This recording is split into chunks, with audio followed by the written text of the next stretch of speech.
Alright, we are back live. It's your Bolo Punch Boxing Hour brought to you by George Rogie Insurance, www.bolopunchboxinghour.com. Streaming to you live as always on Ustream.tv. You need my help, buddy? Amel's cleaning out his wallet right now. Isn't that awesome? I'm looking for my driver's license if you missed that part of the show earlier. It ain't in here, I ain't that lucky. This is awesome. You cleaned out your wallet. Now it's in the bathroom. Double down. This is going well. This is going well. Could be better. It could be better. You're right. It could be a whole lot better. It will get much better pretty soon because we're going to get Bert right now. We're going to get someone that really knows what they're doing, yeah. Oh, jeez. I mean, just when you go down the roster of the fighters that Arturo Gatti graced the canvas with, I mean, you've got 2 fights against Tracy Harris Patterson. Those were fights where he had to actually box, and he's not known for being a boxer. In fact, when you pick Gatti for, you know, as your player in a video game, you see a photo of him, he's bleeding. You don't bleed from a boxing match. You bleed from a brawl. You bleed from crazy hand-to-hand combat. Yeah, we're going to be talking about him fighting Mayweather here in a little bit. Basically, 30 seconds into that fight, his eye was swelled up. Well, he was swelled up coming out of the locker room. The coolest thing about Gatti, though, and I mean, and I'm saying this as a boxing fan, was Gatti's ability to weather that storm. I'll give you that. That's not what I'm going to say, though. The coolest thing, as far as I'm concerned about Gatti, was he was able to do both. He was able to box when he needed to, and he was able to brawl when he needed to. And you know what? He was really a heck of a boxer as far as a technical boxer. I mean, the 2 Patterson fights that I saw, I mean, he was really a very good technical boxer. He liked to brawl. They were the same 2 Patterson fights that we all saw, actually. He was a Jersey boy. He liked to brawl. He did. He did. Such a douche. His fight against Wilson Rodriguez. You know what? I just ignore him because I've known Chris long enough that I know that he's a douchebag. Well, don't tell me the 2 Patterson fights you saw. Well, I saw him house and fight him on the lawn. I saw him this weekend. Oh, okay, I'll give you that. Okay, thank you very much. Now, you're welcome. Apologize. Go ahead. Chop chop. I'm sorry. No, I don't think he never fought chop chop. Wilson Rodriguez was another one where he had to brawl. See, Gatti actually brought his career up on ESPN.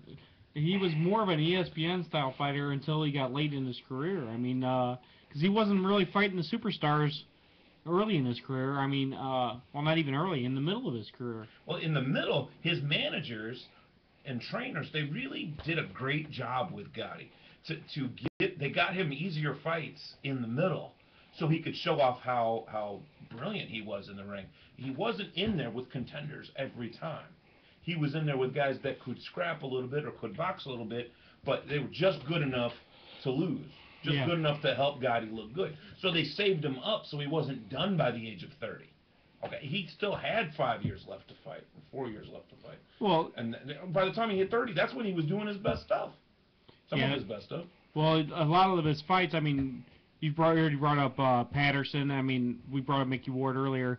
These guys weren't superstars by any stretch of the imagination, but you matched the right 2 guys up with each other, and I'd rather watch that than watch Ricky Hatton get beat up by Manny Pacquiao. I think they became superstars just simply by who they were and the fight that it was. I mean, I think, because let's face it, Mickey Ward was a very good fighter. I mean, he wasn't a world-class championship fighter. I mean, don't get me wrong, I love watching Mickey Ward, and I enjoyed his fights. Of course. But he wasn't a Floyd Mayweather. He wasn't a Muhammad Ali.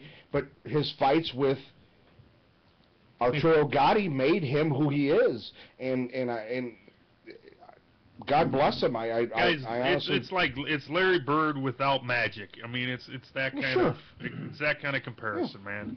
You got to have one without. You can't have one without the other. By the way, they were both retired anyway, so that you didn't really need. I mean, it's not like they're in there fighting other guys now. I mean, it's cool to meet them together. God, I wish he was still around. That's not my point. I'm just saying, it's different when both of them are fighting at the same time. Well, you know, my point was they made each other.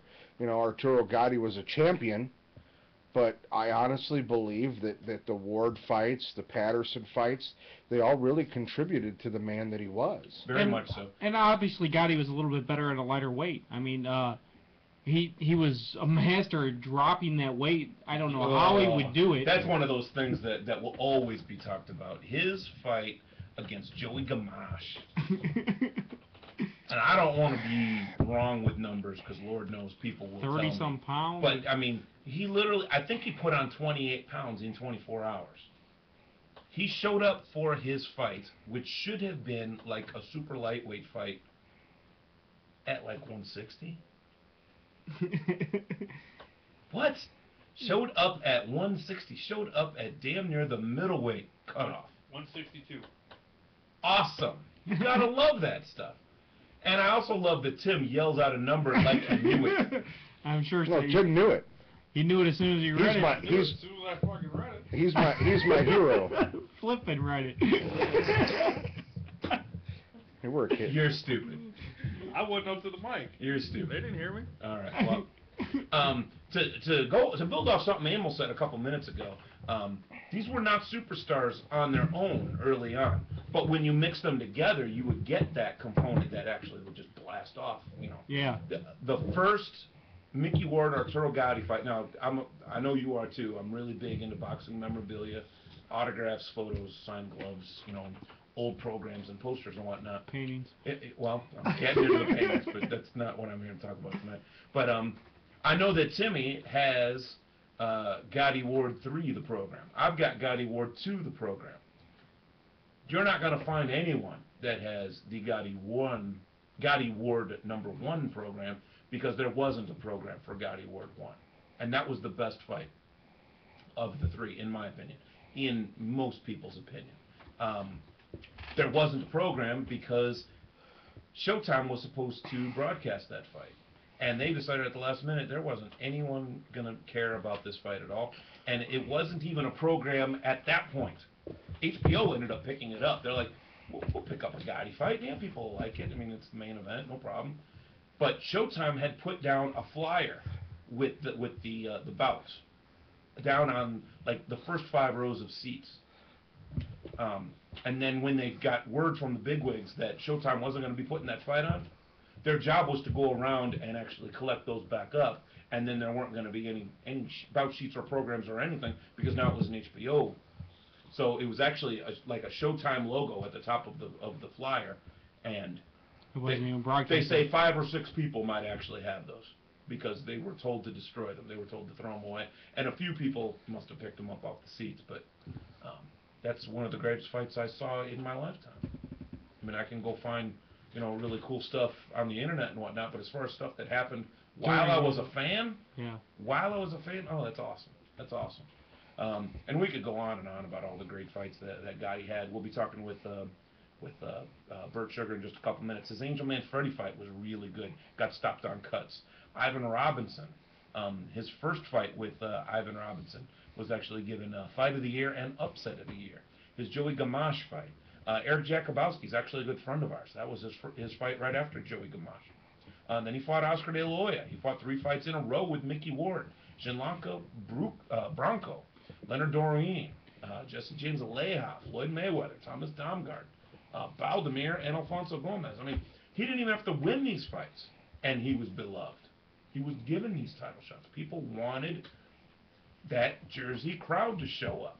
And at the end of his career, he was well past his prime, and I mean, he was making the big money. I mean, his big fights were actually earlier in his career, and he didn't make the big money until the end of his career. Guys, I don't know if this statement's true here in the thing, but I thought we only had 1 minute. Mickey Ward made 75% of his money with Gatti. Think of that. That's well done. That's cool. I love that. That's crazy. God bless you, Mickey Ward. Let's go ahead and take a break. We'll be right back with Burt Randolph Sugar. This is Bolo Punch.